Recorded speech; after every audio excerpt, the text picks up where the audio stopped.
Welcome everybody to another episode of the Providence Lucha Talk. I'm your boy Jay. And this is Lucito. And we're here to talk about everything and anything that has to do with wrestling. If things were happening in wrestling, but we'll try to have the best conversation we can. Lucito, how are you feeling today? Not so bad. I basically, wrestling's been tough. Like, everybody, we got work and stuff, but still make time for wrestling. But even it's pushing it. Yeah, like it's dragging. Because I see what they're doing. They're trying to. They have a pay-per-view coming up. So they who like. So both. So they have AEW. Basically, WWE just finished their last pay-per-view, and kind of we're getting the effects of everything that's happened. The bros turning on each other, and we got the Friday. Like the aftermath of everything that unfolded. Cool. Yep. And so you have the bloodline, you have basic bloodline, maybe, like we talked last week, it was the brothers, them eventually maybe fighting against each other, maybe not, whatever. Basically A and B going B and C, whatever. The formula, WWE formula.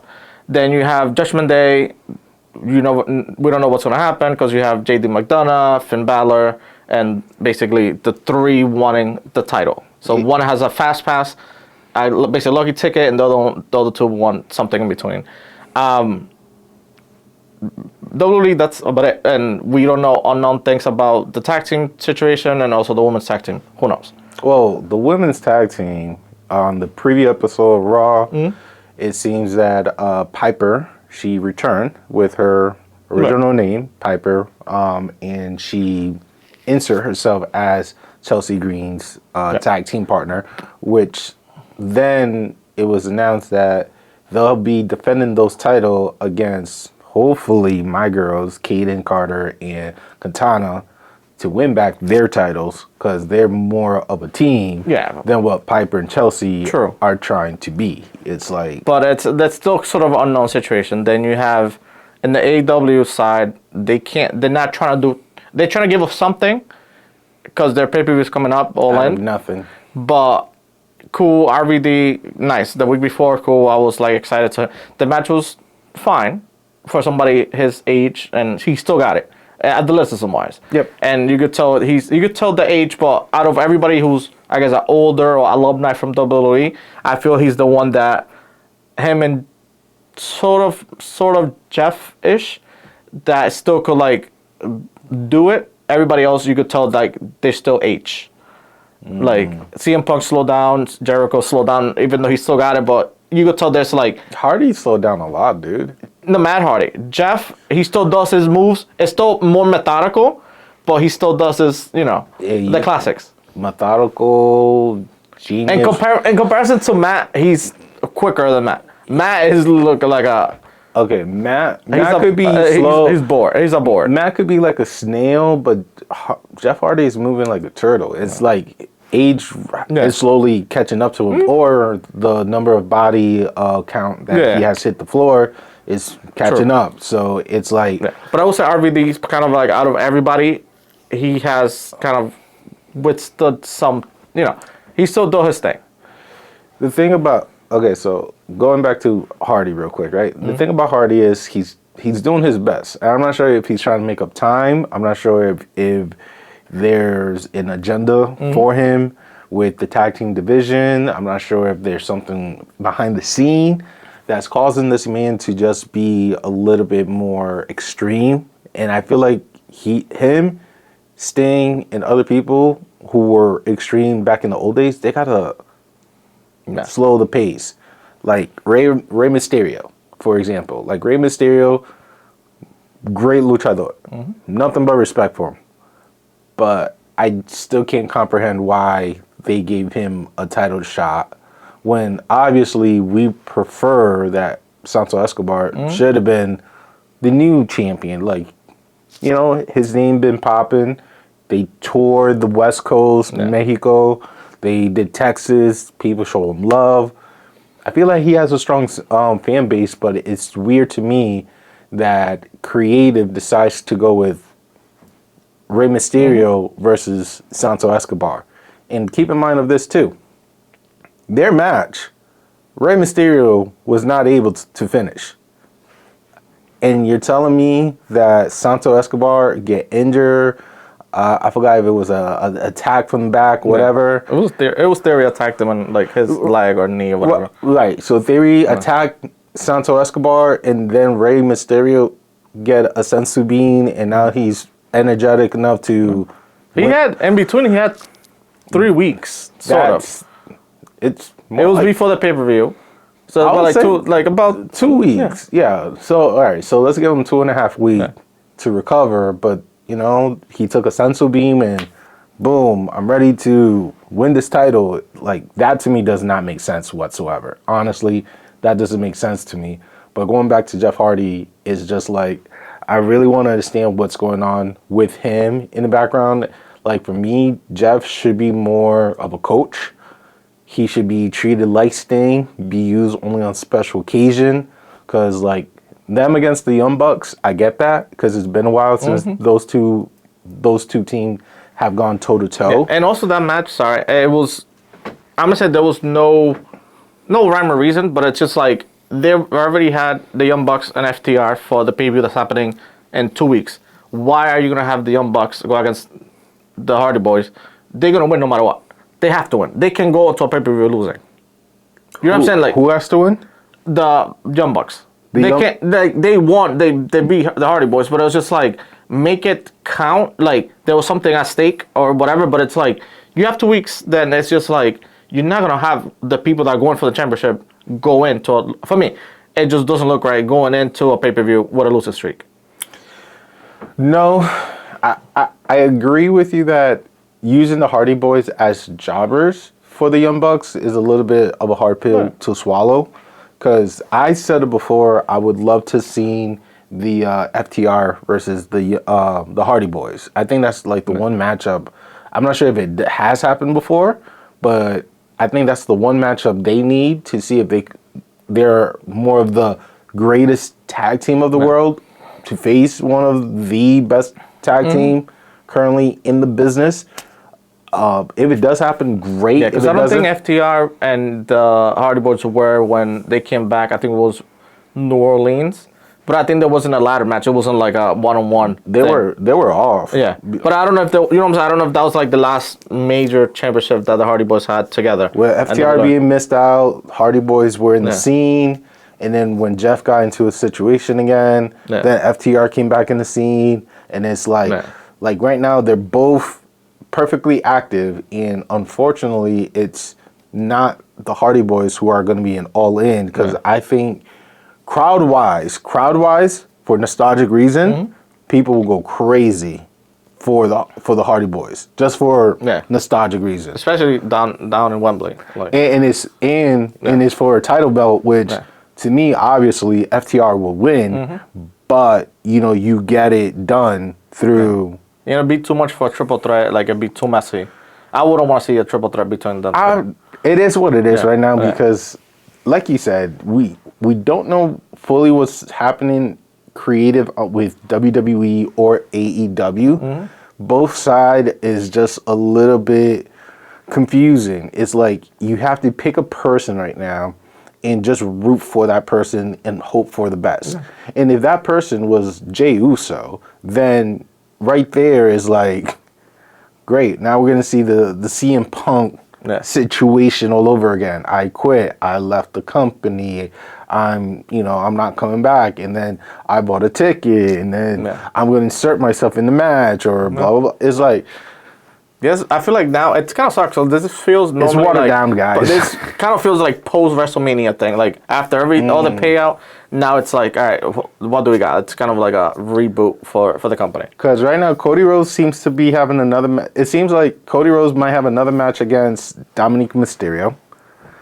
It's Seth and Shinsuke is notified, which that storyline personally I don't have a problem with. Which is fine. He needed a contender. He's the only one he took that shot. Because his main opponent, I don't think it's Cody.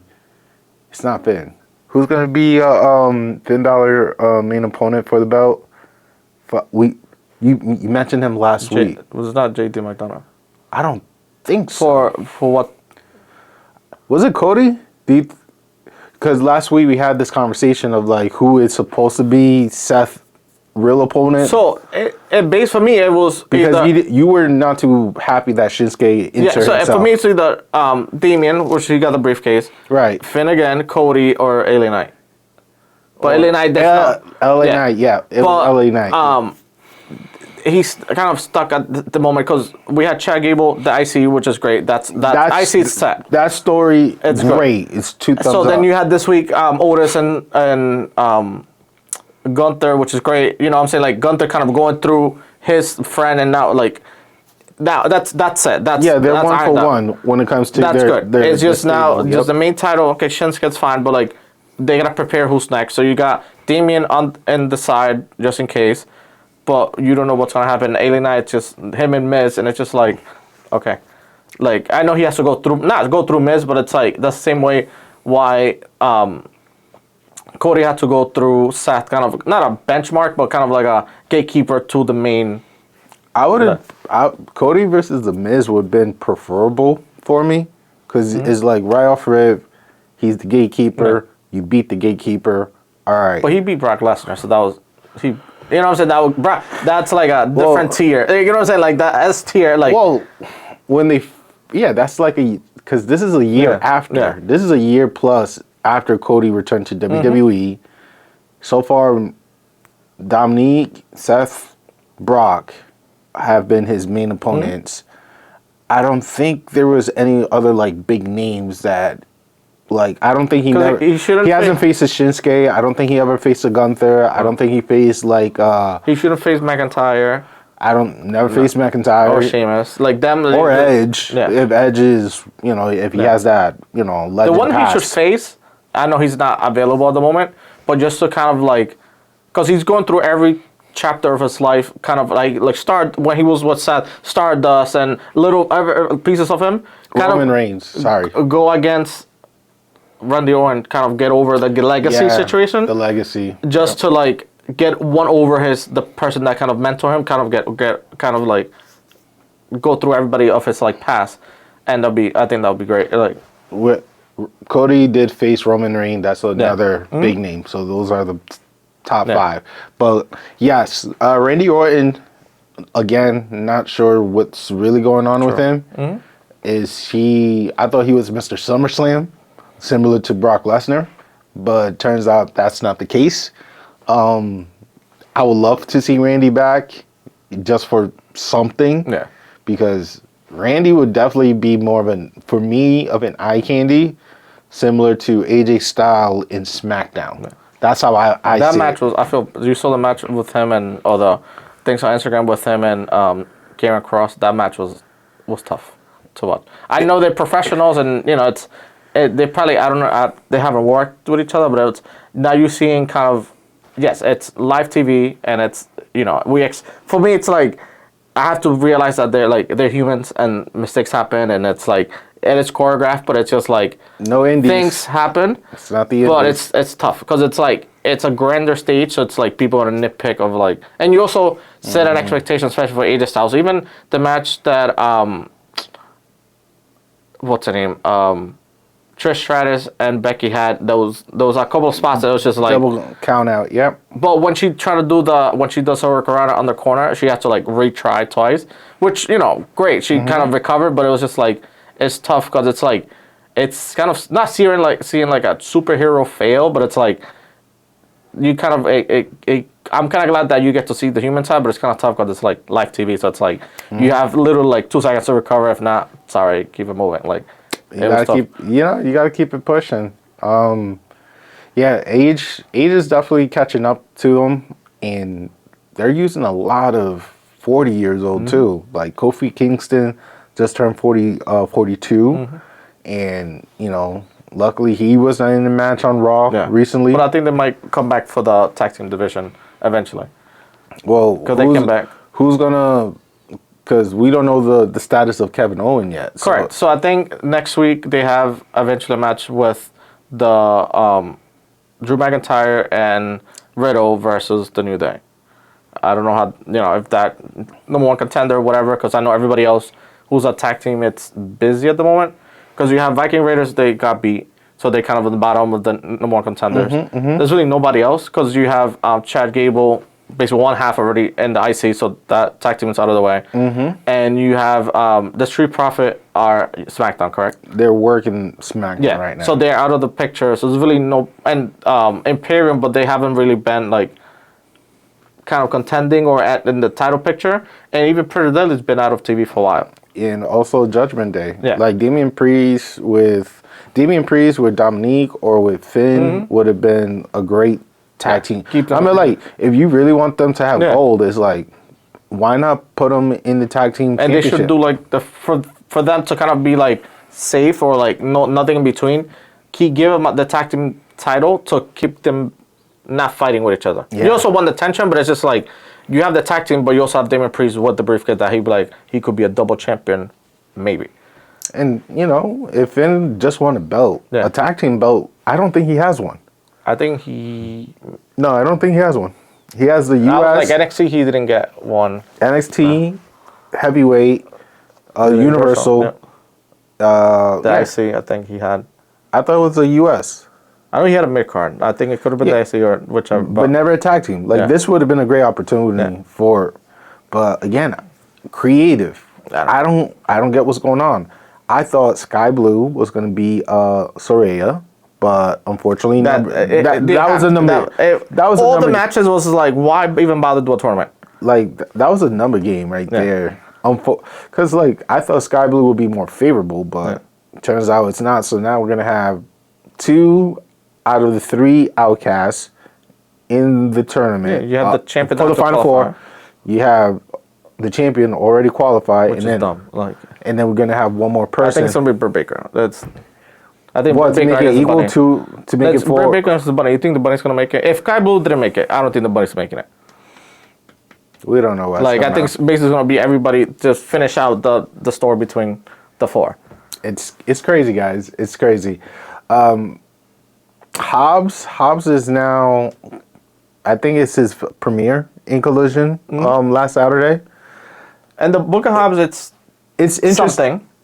I thought it was a Death Note, to be honest with you. It's sort of what it... But I think they're trying to do the same thing with... was it a Death Note or did somebody Photoshop that? No, it looked like Death Note. But hey, remember, you seen the movie Book of Eli or whatever it was? Yeah, Denzel Washington movie. So it's similar to that and also Death Note-ish. But it's all right. I mean, what I'm kind of happy, it's Miro, because we've been always wondering like who would be a good contender, competitor for... Miro, so I'm glad that it's Hobbs. I'm just not understanding why Hobbs has like an entourage who tried to jump Miro and then Hobbs jump in. I'm like, because he's not. Those are part of QT Marshall's QT TV. So he's got out of the group, but they still kind of like help him out. So they still like this attention between them. But I appreciate that Hobbs. It's taking a program with himself.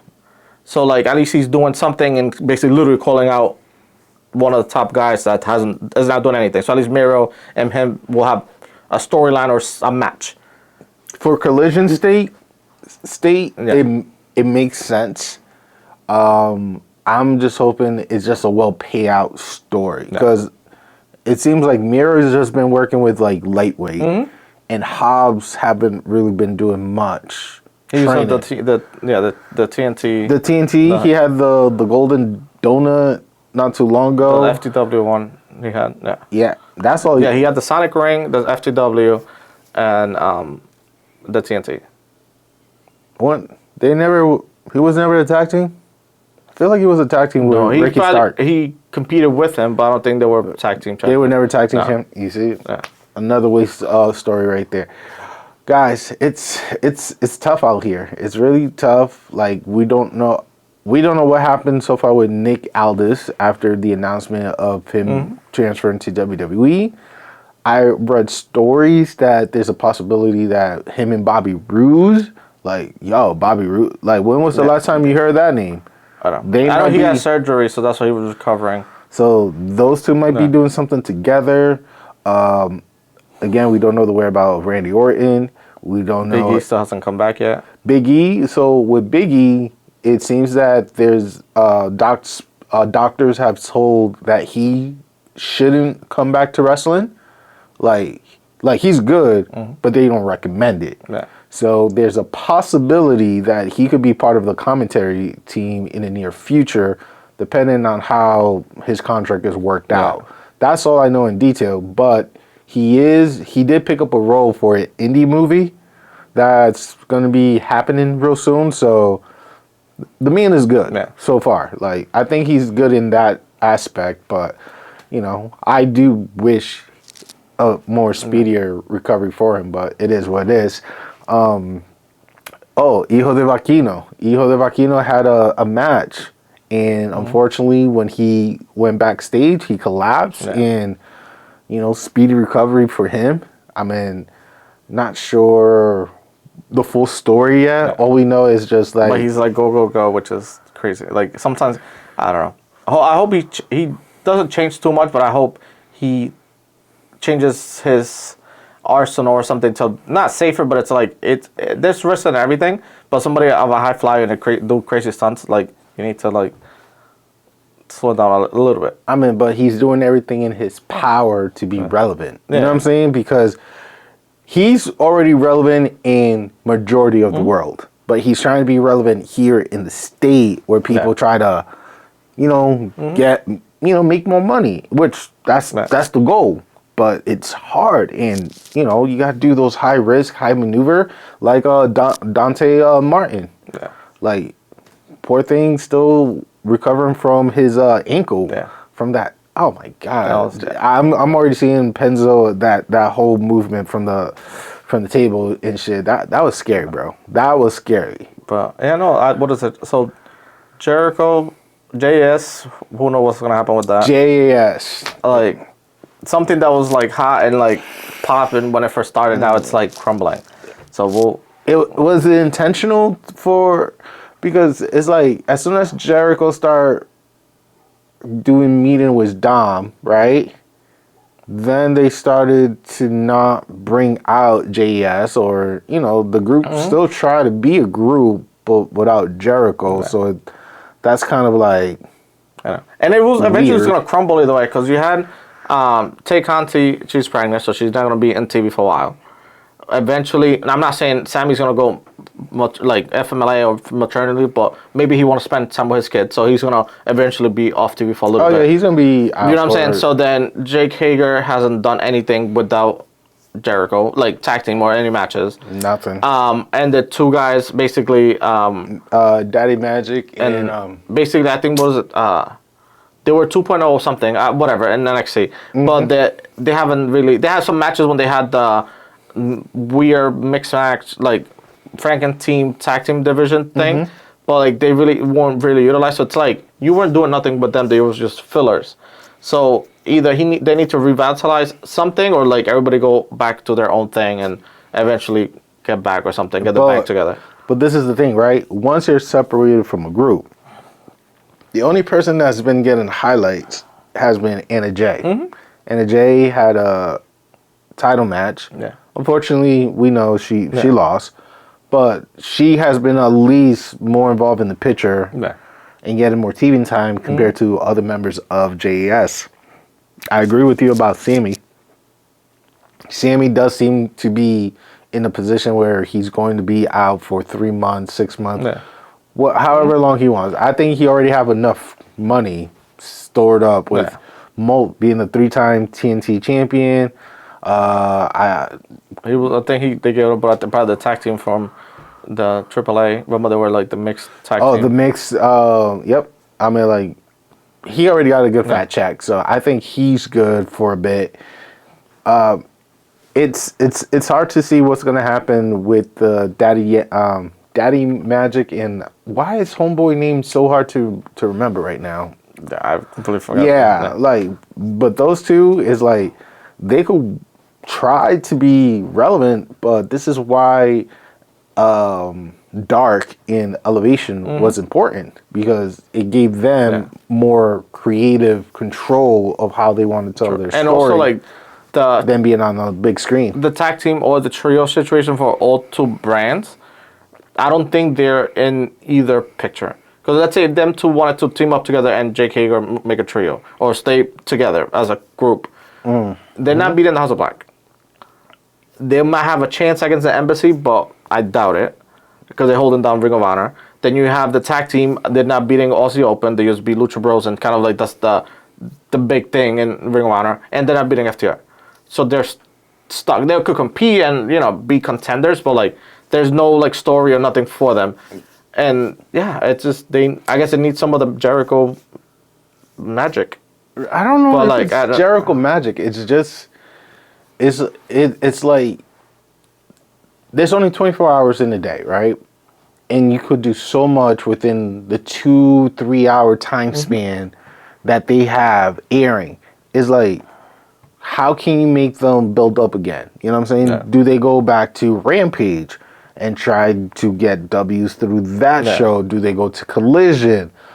Do they try to start a beef with the Golden Bullets and so forth, or House of Black? Is like, how can one become more relevant once again? Again, this is why Dark and Elevation was. I feel like they shouldn't have gave up that program. I think you said a long time ago it's because of the contract that they were going to do for Collision or Rampage, which but it's like, well, at least have the YouTube thing so people are still like work on their stuff exactly or something like. So at least build enough, I guess, rating or ranking, even though the record doesn't mean anything now, but build enough like record. That's kind of how the Bullet Out Gun Club did it. They kind of went up their argument point. Yep. So at least have something, but it's like you literally have just 5 hours of AEW, not including Ring of Honor. That's like you gotta put people in, and it's fine. We get all the major people, but it's like you also have to put other people in the ring. Like it's not, and you have to make it sense for the people to consume. And I like how like the OGs who saw these wrestlers work in the indies and they see them on TV and celebrate them. Yeah. That's beautiful. But like common people like me, and I'm calling myself a commoner because I have not been watching wrestling that heavily personally, is like I don't know if I should be yay or booing, and people were telling me, oh, you should be rooting for this guy because he did this in the indie, you should be rooting for this guy because he did that in the indies, and I'm like, okay, I seen their work, but when I'm seeing them in AEW, it's like it doesn't translate. It doesn't I don't get what Tony Khan's full mission is. Is it to screw over like the NXT talent, or trying to be higher than NXT but not greater than SmackDown or Raw? It's like I'm baffled, and this is the part that I'm even more baffled about. Why is CM Punk calling out Hangman Page? Like, what did he said about you off air that you had to go off air and talk about Hangman Page? Are you trying to build this rivalry? Are you trying to look for a match in All In since it's 2 weeks from now? It's like, what? I don't know. What? There's nothing for him to do, so he's trying to it's like, make something like, which is good for him because that's the only way he knows that be on TV or be semi-relevant. I mean, you're already you're in charge of Collision, and so far with the trio, the tag team, and certain individual, you've been doing well. Stay in your lane. That's what I'm trying to say. It's like, CM Punk, just stay in your lane.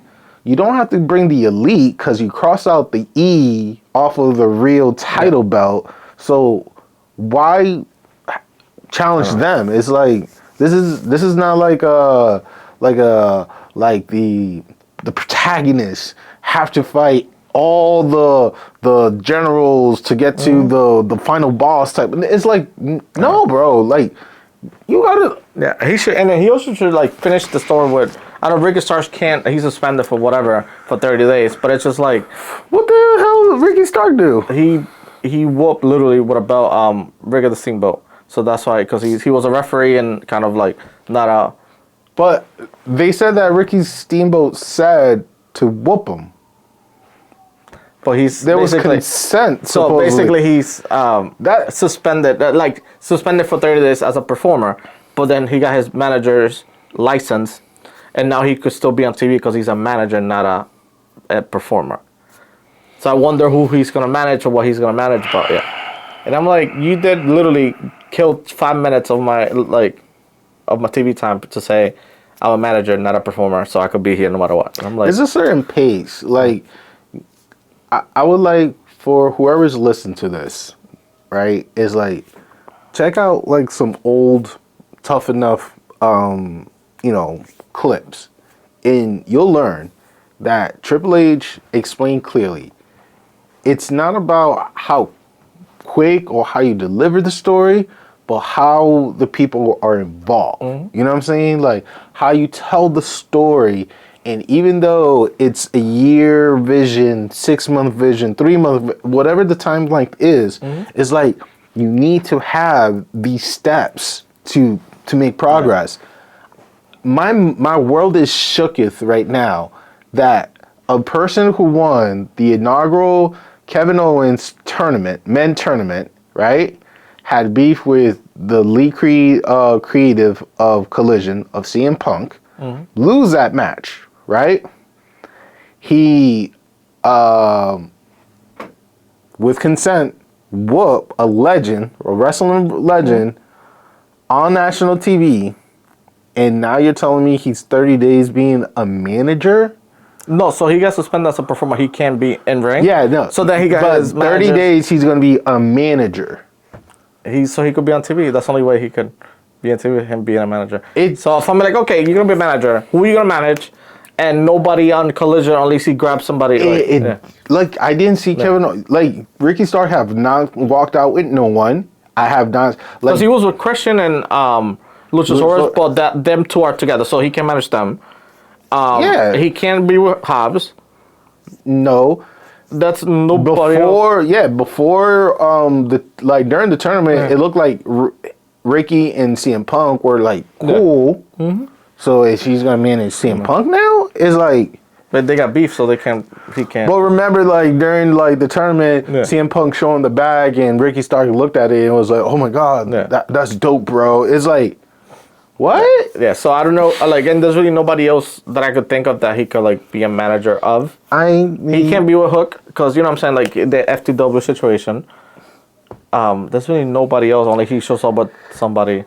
They're just... The only person I could think of, maybe it's, Action Andretti, and, he's not relevant at the moment. I mean, Kip Sabian, I think he's still available. But he's with Butcher the Blade, or I don't know. That to me, bro, when I went to see them live, I was flabbergasted that I'm like, oh, the Butcher and the Blade are coming out. And I'm like, wait, is that Kip Sabian with Penelope Ford? Mm-hmm. What? How? Yeah. Ooh, what? And then another person, too, I saw live, or for a short period of time, was Nyla Rose. I'm like, oh, she is here. Yeah. Wait, she's not performing? She's not ringside supporting Maria Shafir during her match? Like, what? Yeah. Huh? Who? I know. That's... Oh, and my head. I'm like, dude, this is what? This episode is just full of, what the fuck? That should be the title. What the fuck? What's happening? I don't get it. Payback... Okay. Let's rewind real quick, okay? All In is August 27th. Mm-hmm. So far, we know that Young Buck, FTR are having a match. Does it make sense to you? That's only two people. For Wembley, it's fine.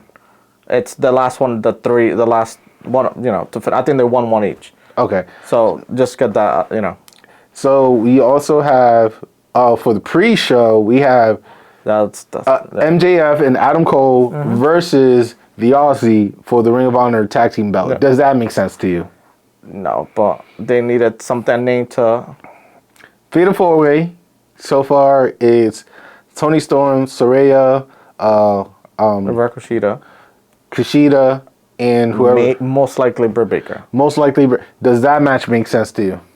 Yes, but not the champion content. Pre that match, but sure. Therefore, so who's the best women's like champion, whatever. We also have MJF versus Adam Cole for the AEW title match. Does that make sense? Yeah, there's been in the works. That's the matches are all in. They're fine. They needed names, which they have, and they have most of the titles there. The issue is who else? The TBS, who knows who's going to be. Maybe you're going to have Chris Stanlander against Willow Nightingale, probably, for the TBS Championship. That girl been getting her ass whooped. Willow's been getting her ass whooped left and right, and they disrespected her by not even putting her as the inaugural women winner of the Kevin Owens tournament, which, like, what the fuck? No. You know what I'm saying? So, okay. So let's say it's Willow. No, but she won the Owen Hart. The Owen Hart stuff. But when Ricky Starr walked out, it showed the... Yeah, but... When she walked out, there was... The Owen Hart... That was like... Yeah. What's the message? Like what we're saying. So far we don't know about the TBS, the Trio Championship, the TNT. The TNT. That's probably Darby and Luchasaurus, probably. What I don't know. Or why. Christian Cage as he self-proclaimed. And we don't know about the FTW Championship. Correct. Okay, so boom. I don't think there's going to be no Ring of Honor stuff in there. I hope not. Maybe the TV Championship, but that's about it. Like, and we don't even know if BCC is going to have a match or not. They don't need to be there. Only Claudio's the only champion there. Yeah, but yeah, it's okay. You have 80,000 people. Have fun. Yeah, have fun with that, UK. Like, I bet you any money they're going to do like a stupid tournament too. Like, it's going to be so confusing. It's going to be confusing as fuck. Oh my God. I can see it. I can see it right now. All right. And then on the WWE side, for Payback, so far for sure, we're having the Seth Rollins versus Shinsuke, Chad Gable versus Gunther. Mm-hmm. Maybe a U.S. title match. Who knows? Maybe we'll go see the Santos. We'll see. We got a couple of, like, let's say a month. So then maybe Santos Escobar versus Rey Mysterio. I wouldn't mind seeing that. I could see a weird Frankenstein match between like Sammy, Cody, you know what I'm saying, versus Judgment Day. I could see like that type of matchup happening. But nothing, no title in between, just a regular match. Because we don't know the status of Kevin Owens. True. And from your comment earlier, we might be seeing either New Day or the team of Riddle and McIntyre be number one contender. Yeah. So that's up in the air. We don't know if Becky and Trish are finally gonna end their beef, cause like that to me, I'm shocked. Raquel might be having a match with Rhea, even though she was not there last Monday, which is kind of confusing. So, who else? Yeah, Judgment Day working with Cody for sure. And I don't think we're not gonna nothing with the Bloodline. I don't think Bloodline's already. We don't need. They're taking a break. Yeah, they're taking a break for sure. Yeah. And if they do have a match, it's probably between the brothers or everybody. Basically, like second people, like either Solo or the Usos against each other. Not Roman's not gonna be involved in that. No, because Roman supposedly is injured. So yeah, but I don't think he doesn't need this pay-per-view. Like, there's no contender, and also there's nothing for him to. And here's the crazy part too. Later in September, they're supposed to be going to Saudi Arabia again. So maybe you might take somebody over that. You know what I'm saying? Damn. No. Damn. I know. This is kind of like wrestling is so tough right now. Yeah. I wish I had the matches in information from the G1 in New Japan Wrestling, because what's his name again? Naito beat Okada to win the whole tournament, which was pretty cool for him. And I do know that Will Ospreay changed the title of U.S. heavyweight belt to the UK heavyweight. Like, he changed the logo, the flags from the U.S. to the UK one, which is kind of cool. There haven't been no announcement about the women's division at all, to my information. So, that's still up in the air.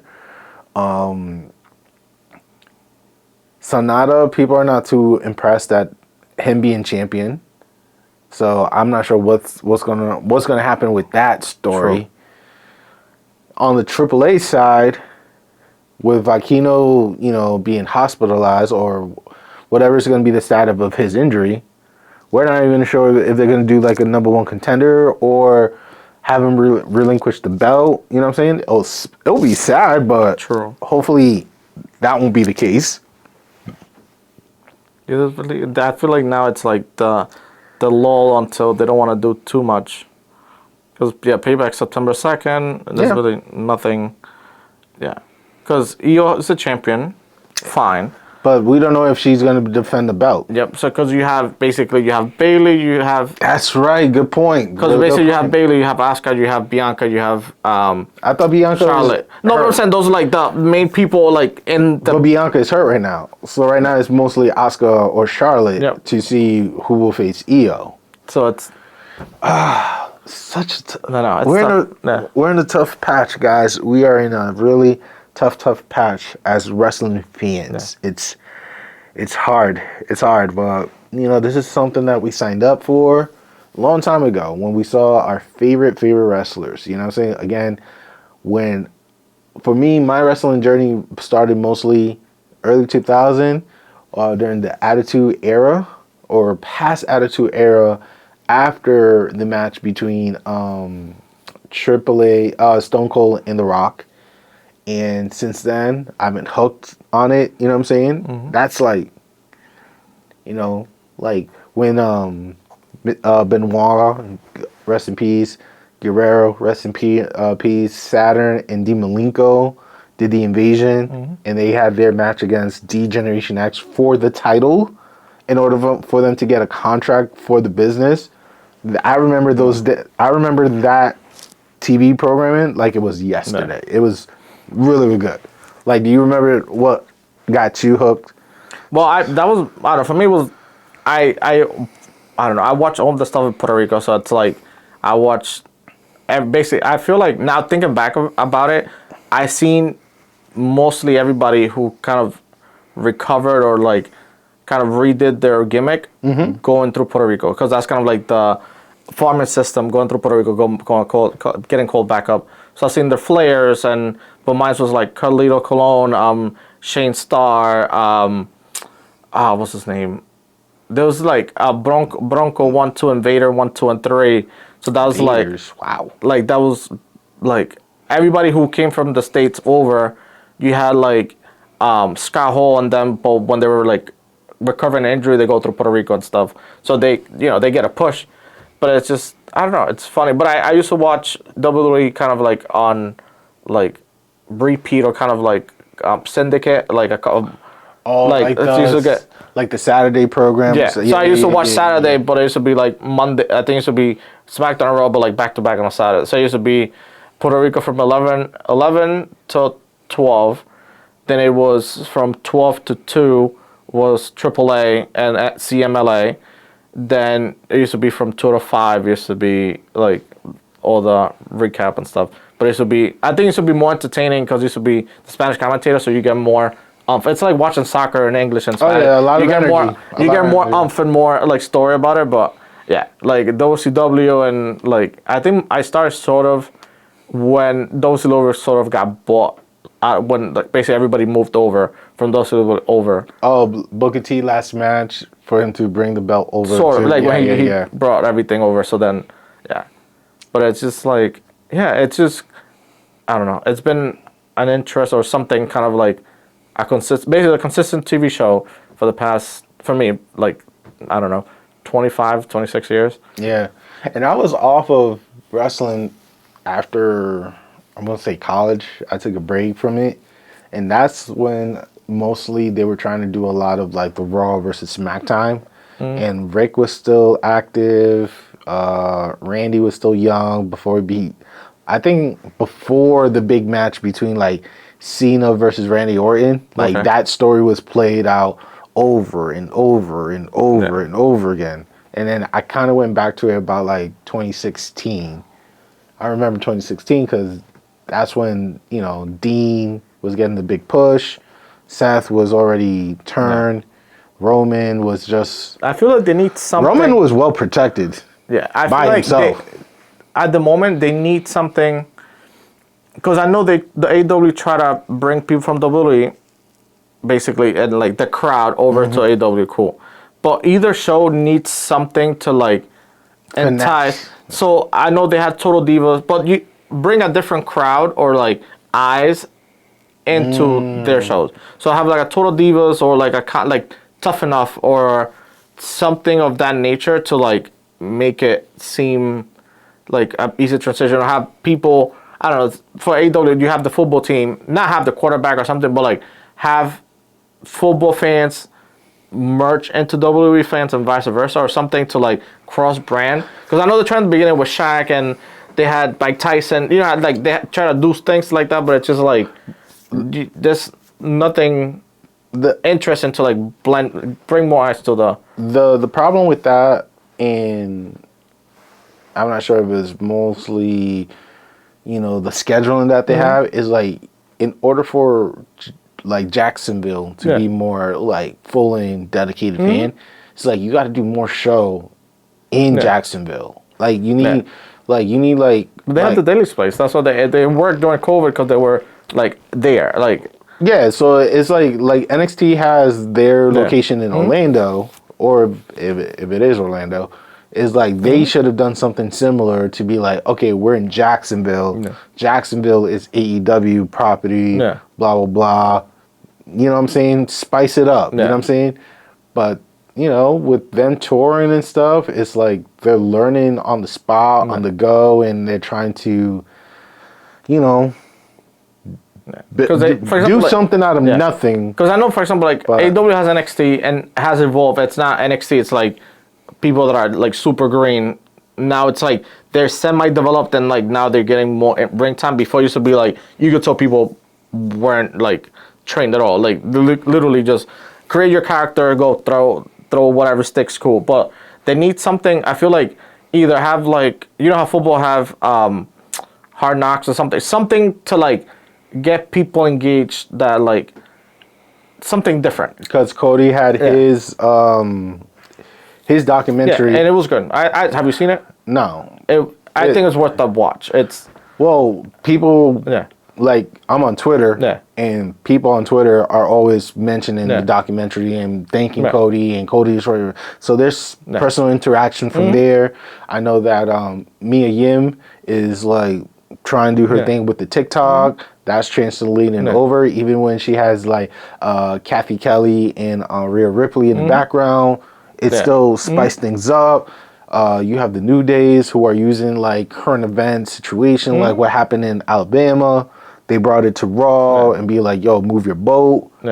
Like WWE does a good job in trying to be like not only on national TV, but they're trying to get more personalized. And AEW were doing something with Total Access, but some people were just a little bit too even extra. I don't watch it as often as you do. I don't know if you still do, but the AEW, it's like I love that shit. But you know what I'm saying, but like it humanizes them. It just either needs to be either more frequent or make it part of the show itself. You know what I'm saying? Something to like. That's how RJ got his spot with Renee Young. But you know what I'm saying? Like they need something to like either get more eyes into the product or like cross promote with something else. Like AEW is so. I mean, like because of AEW, we almost had Bow Wow. Okay. Having beef with Swerve. With Swerve, but then it turned out to be Jade, and then that slowly like fade out. So like, it's like more programs similar to AEW. And also, I'll tell you what it is too. A lot of these AEW wrestlers, they have their own YouTube channels. Yeah, so collaborate. So, like Be Elite. I know Ethan Page has one. Ethan Page. Dan Houser has his. But thing. I feel like they need to not. Sammy Cavarna been doing like now. I'm saying like keep it like vlogging. The 90s. Keep the character going, but like. What Ethan Page is on YouTube, which is fine. Your personal and your like profession is different, but like back in the day, like in '90s, whatever, like you stay in character. You the Sheik, who was the Sheik, and you have the people like stay, no matter if they were in public or not. But like, if you're gonna be like comic book good guy and like kind of like a collector's person, and you be kind of like a heel asshole. It's like sometimes not a conflict, but it's just like, I know, yes, it's different in ring from outside, but it's just like, if there was a connection between both, it kind of helped the New Day, because they were gamers and like good guys, whatever, and the New Day it matched. And they same thing with like Adam Cole. Like you kind of see like Adam Cole was kind of like a in between person. Like, yes, he has a nerdy side, but he means business, but it's still like good terms and good guy, sort of, and makes sense. It's same thing with Claudio. It helped them, I think, and I would say a little bit in AEW, because he didn't show it too much in WWE, but like we got to see his personality, and it's like it made him more likable in the show. But it's just, I don't know, they need something to like, something either freshen up or something to like make the product a little more. And humanize the wrestlers more. And your comment about Ethan Page makes sense, because if you're trying to be like a nerd out of the ring, then be a nerd while you're in the ring. Like, it makes sense. Like, it's probably Danhausen outside and Danhausen inside. I know there's another person outside the mat, like the facade, but like when he's in character, he's in character. Kenny played it right. He's a weeb. Yeah. But he's also a wrestler, and he combined the two. Young Bucks, you know what I'm saying? Like Young Bucks say, I am bougie, and I'm a wrestler, and they combine the two. That makes sense. Dean Ambrose love extreme fighting, and he bring that into. So like, make it sense, guys. Like, let's make it sense. But guys, thank you for watching or hearing another episode of like, what the fuck, here in Providence Lucha Talk. We're just hoping wrestling just get better story. You know what I'm saying? That's all we want. It's just better storyline. And, is it the booking or is it management? Whose fault it is, we'll find out. But next week, we do have plan of doing both prediction for All In for August 27th. And we're also going to do our prediction for Payday, which is September 2nd, because my man right here is going to be on vacation. Well deserved. Yep, a cruise on Universal. Yes. Yeah. So he'll be out, but we're going to cover our bases here. Definitely, I'll be back to kind of recap on back and all out. We'll be back to do recap, but just know that we'll be covering all of that next episode. So please be sure to follow the Providence Lucha Talk on all of your podcast media, as well as social media as well. We're on the Twitter, TikTok, YouTube, Facebook, and Instagram, Providence Lucha Talk. And, leave a comment down below and say hello. So I'm Jay. This is Lucito. We say good night and peace. See ya.